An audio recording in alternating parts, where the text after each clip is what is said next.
From Hollywood, it's time now for Edmund O'Brien as... Johnny Dollar. I received a message you called. This is Roy Underwood. Oh, yes, Mr. Underwood. I've been hired by the Plymouth Insurance Company to look into the jewelry you reported stolen. That's what the message said. What did he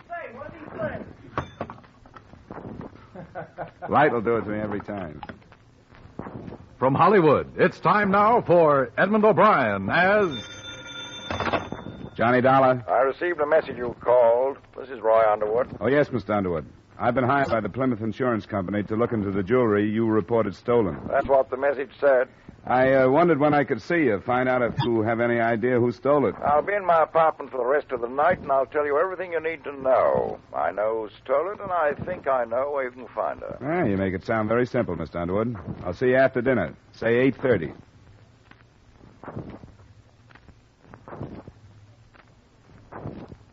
Edmund O'Brien in a transcribed adventure of the man with the action-packed expense account. America's fabulous freelance insurance investigator. Yours truly, Johnny Dollar.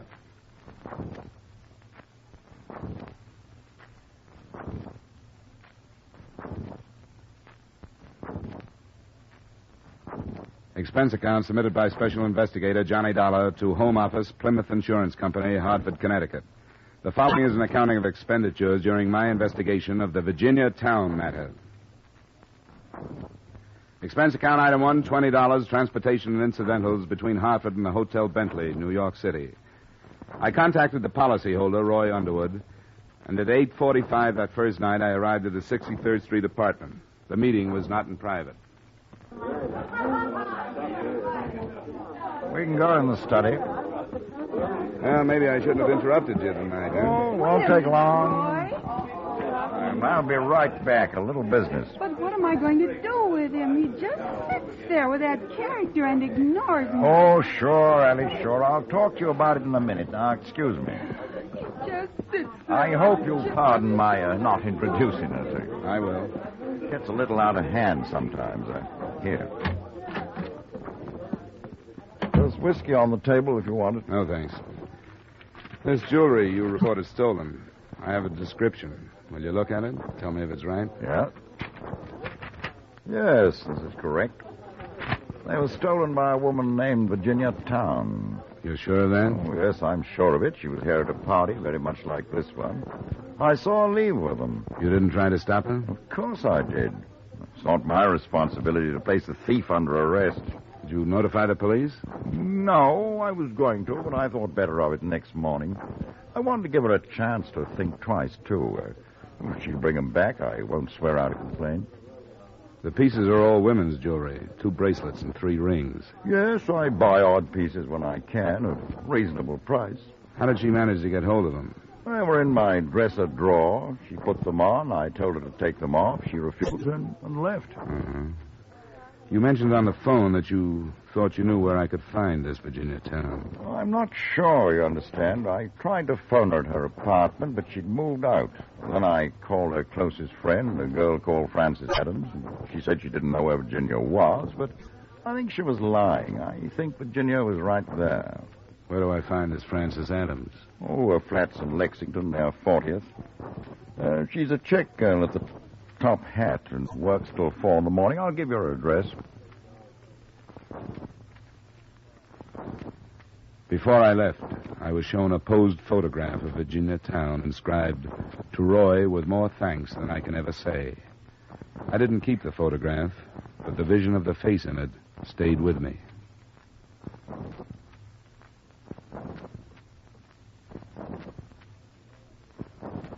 On Roy Underwood's hunch where Virginia Towne might be, I cabbed to the address of a friend on Lexington.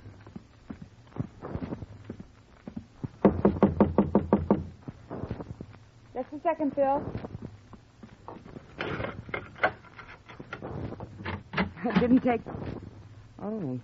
Miss Virginia Towne? Who are you? My name is Dollar. I'm an insurance investigator. I'm here to talk to you about some jewelry owned by Mr. Roy Underwood. What? May I come in, please? Yes. Roy sent you here? I'm working for the insurance company. Roy said he thought you might be found here. And he said the jewelry was his. That's right. He said you stole it. But that's not true. He gave it to me. One of the bracelets for Christmas last year, the other for my birthday, and the rings at other times. You have proof of that? Proof? He knows he gave them to me. I said proof. My instinct was that something like this might be the case. But the people who hired me can't consider the personal angles. I should have expected something like this. Underwood has proof of ownership. He insured the pieces to himself, and he undoubtedly has bills of sale. You'll have to give it all back, or he'll go to the police. I can't give it all back. I sold one of the bracelets. Well, you can buy it again. No, I couldn't possibly. I sold it at a low price because I didn't have any money and I had to live. You must have friends. Can't you borrow enough to get it back? I have friends, but they're the ones I had before I met Roy. One's a hat-check girl like I was, and another's a cab driver. That's who I thought was at the door when you knocked. You're not the kind of people who can scrape up $1,500 at the drop of a hat. Is that what you need? At least that. Not much of a market for things like that bracelet. I had to take a cut price. That or wait months for a buyer. But I had a right to sell it. It was mine. I didn't steal it. He said you did. He said you took it and the rest of the stuff out of his dresser drawer. That's not true. There was a party going on? Yes. Did you go into his room? Yes, to tell him that I didn't want to see him anymore. He laughed at me and said I'd come back to him any time he wanted me to. I guess this is what it meant. If you were in there alone with him, it's his word against yours. As I said, he has proof of ownership. I'm afraid you're really in trouble. Unless I crawl back to... That'll be Phil. Just a second, Phil. I don't know how he's going to take the news. There's nothing to do but tell him. Phil's last name was Kelly, and it matched his appearance. He was over 40, red hair beginning to gray. As he listened, his heavy, freckled hands started to clench and unclench, and the look in his eyes convinced me more than her words that Virginia Towne was telling the truth. The rest of her story came out. Underwood had gotten her into a few chorus lines after he'd talked her out of a job in a nightclub. Not because she had any outstanding talent except beauty, but because of his influence. When he stopped using that to her advantage, there was no more. I borrowed money from him until I finally got it through my empty head that the farther in debt I got, the more he enjoyed it. So I stopped it the only way I knew how. I told him it was finished, and it was. And she's no thief. She sold only what was hers. She didn't steal them gewgaws. It's not what I think, Kelly. It's what the police can pile up in the way of evidence. Well, then, the truth of it is, I sold the bracelet. I stole it from her. I stole it from her, and that's why she can't give it back. Tell him that and see what he can pile up against me. Now, wait a minute, Kelly. Phil, now you're being ridiculous. No, I'm not. There's no reason to bother Mr. Dollar with all this. It's his job to return the jewelry if he can, that's all. But you're not going to see Virginia arrested because of the personal feelings of this scum now, are you? No, I'm not, if I can help it. Well, that's better. What are you going to do, Mr. Dollar? Well, I'm going to give you some time to try to raise some money.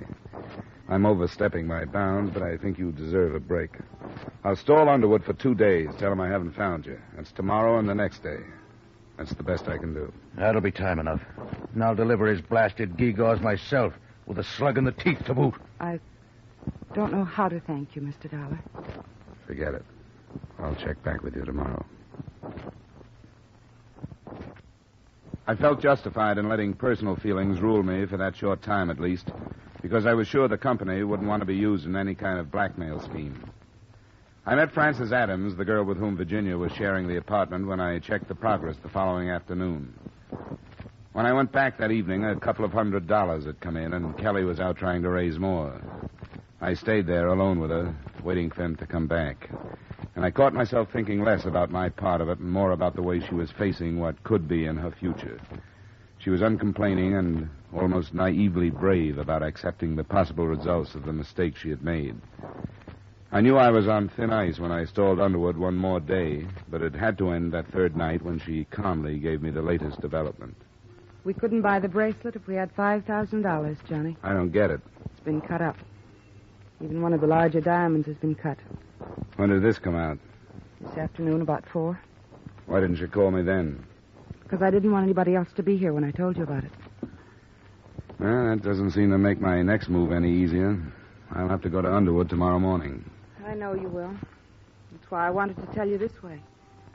Because the next time I see you, you won't be my friend. You'll be just another man with some evidence. I've grown used to you as a friend, Johnny. I'm sorry it had to happen this way. No matter how it happened, I'm glad it did. You think we could forget all of it? You should take me someplace. We can try. Where do you want to go? Any place. Just have a couple of drinks. I don't care. I just want to go someplace with you. Come on, get up. Sure. Hey. What, Charlie?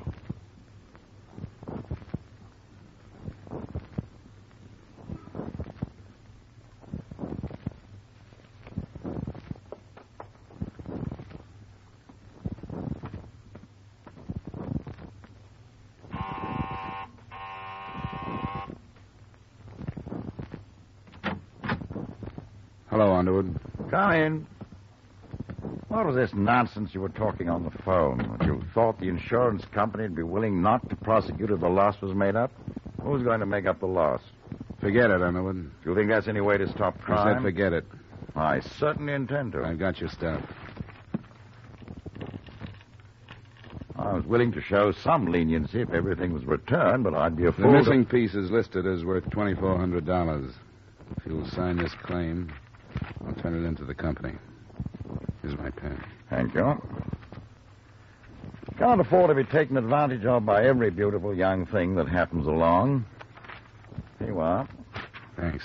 I want to thank you for what you've done. It's nothing but a job, Underwood. Nothing but a job.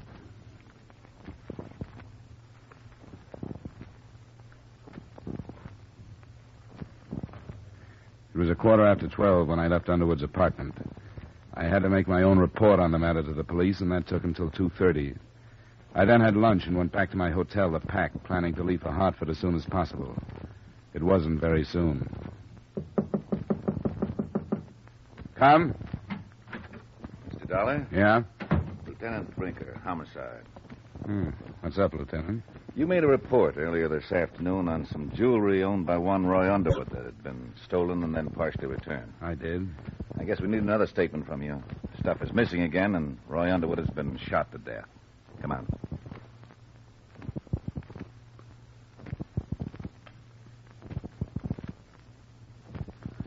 On the way to headquarters, the Lieutenant Brinker, I learned that Underwood had been killed in his apartment. The report had been phoned in by the building manager at 2:20 that afternoon when he heard the screaming of Alice Breen. She was the drunken young woman I'd run into the first night on the case. She was being held as a material witness. In spite of the fact that the jewelry was again missing, the police took a dim view of her story that she'd entered the apartment and found Underwood dead. As far as I was concerned, there were a number of things I wish I hadn't done, and a number of things I wish I hadn't said in my first report to the police.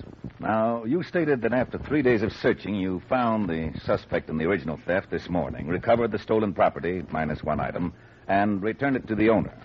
Do you think that between the time you found this Virginia Towne and started back to Underwood's apartment, somebody could have learned about the jewelry and followed you? I'm not sure. Somebody knew about it and planned to steal it. I don't know why they didn't steal it from the Towne girl.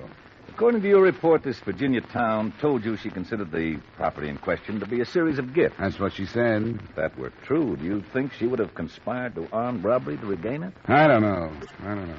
Why are you working these possibilities over, Lieutenant? I'm trying to eliminate them as possibilities. This Alice Breen, we know she was involved with Underwood. We're told he was pretty ruthless in getting rid of women he was through with. A motive of passion would be easier to work with. I haven't heard a whole statement. She hasn't made a decent one. But what she told the manager doesn't jibe with what she told us. Lieutenant, I can recheck the Towne girl's statements and maybe get something if you'll let me do it alone. Why should we do that? Well, you don't have to.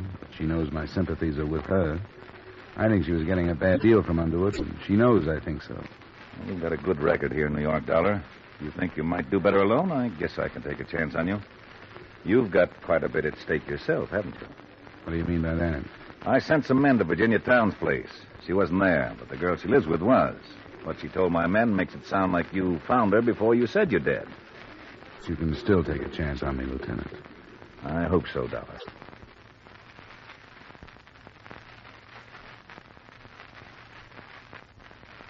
By the time I got to the Lexington Avenue apartment, the roommate, Francis Adams, was gone, too. But through his cab company, I did locate Phil Kelly.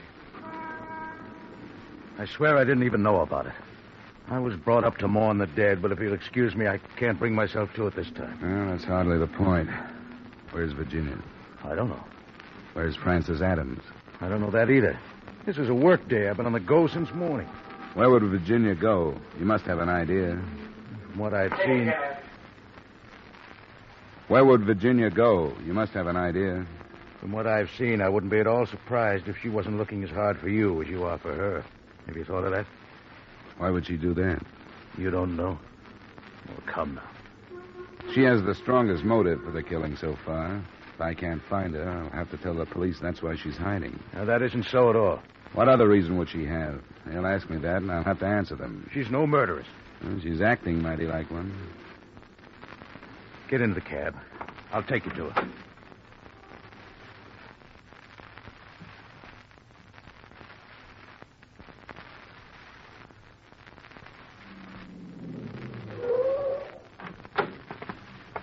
That's the door there. I won't go in with you if you don't mind. I don't know she's there. She's there. Okay. I've got a check on you, Kelly.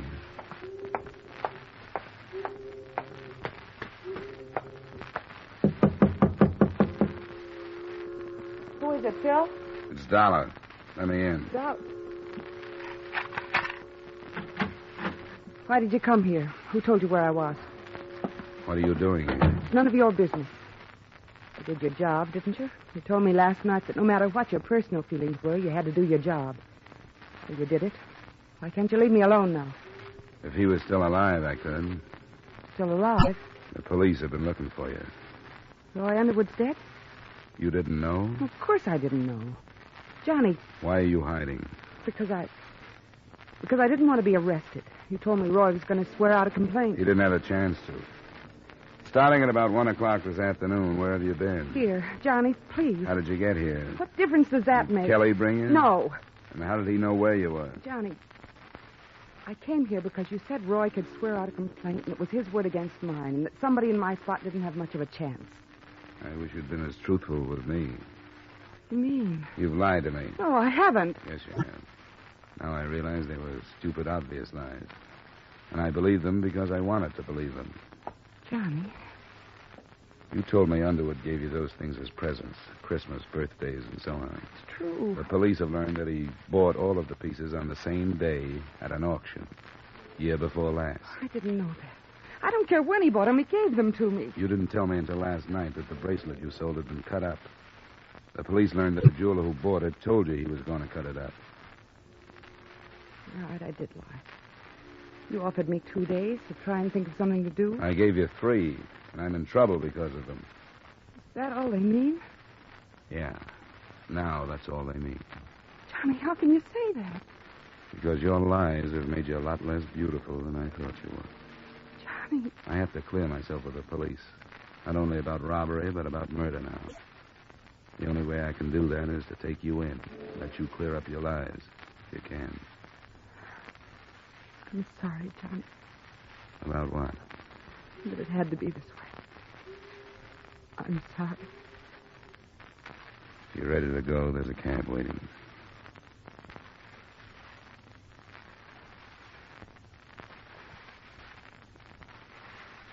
It was a silent trip to police headquarters in Kelly's taxi, and Lieutenant Brinker allowed me the privilege of being present while he questioned Virginia for 2 hours. When it was finished, Alice Breen, the material witness, was released, and I walked out of the building into a murky New York evening. Mr. Dollar. You still here, Kelly? Where else would I be? You want to drive me back to my hotel? Sure, get in. When's she coming out? I don't think she is, Kelly. Why not? Well, they're building up quite a case against her. What about? Not killing that scum. Yeah. She didn't do it, and you know it. I don't know, Kelly. Well, I do. I know where she came from, and I know what she is. She had nothing for so long that when that Underwood gave her his line and made his rotten promises, she thought it was heaven opening up to her. I know, because she told me so. With her eyes shining. Can't you see you've just exposed her motive? Can't you see you've just exposed her motive? She had nothing when he found her, and he was going to send her back with less. A prison term. She didn't kill him. Why do you keep saying that, Kelly? Because I killed him. The motive you've given her was mine. You think I'd stand by and let him send her to prison? Do you think I'd do that? Knowing her since she was a baby? The mother and father before? Kelly, do you know where the jewelry is? Yes, I know. Where is it? I'll tell you in good time. I want you to take me in there now. The police have the jewelry, Kelly. They're lying to me. She told them where she'd taken it after she killed him. And they found it there. Maybe I'd better get another cab, huh?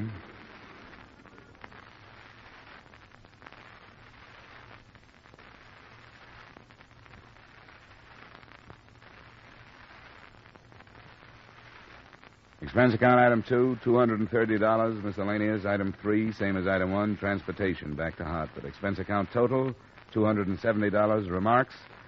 Please make the check payable to Charles Hagan, attorney for the defense in the case of the People versus Virginia Towne. Yours truly, Johnny Dollar.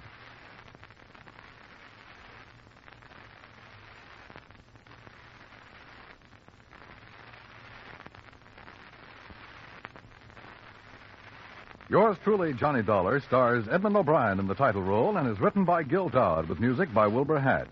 Edmund O'Brien's latest picture is the Paramount Pictures production, The Redhead and the Cowboy.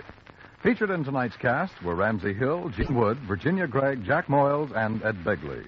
Yours truly, Johnny Dollar, was transcribed in Hollywood by Jaime Del Valle. This is Dan Cubberly inviting you to join us next week at this time when Edmund O'Brien returns as... Yours truly, Johnny Dollar.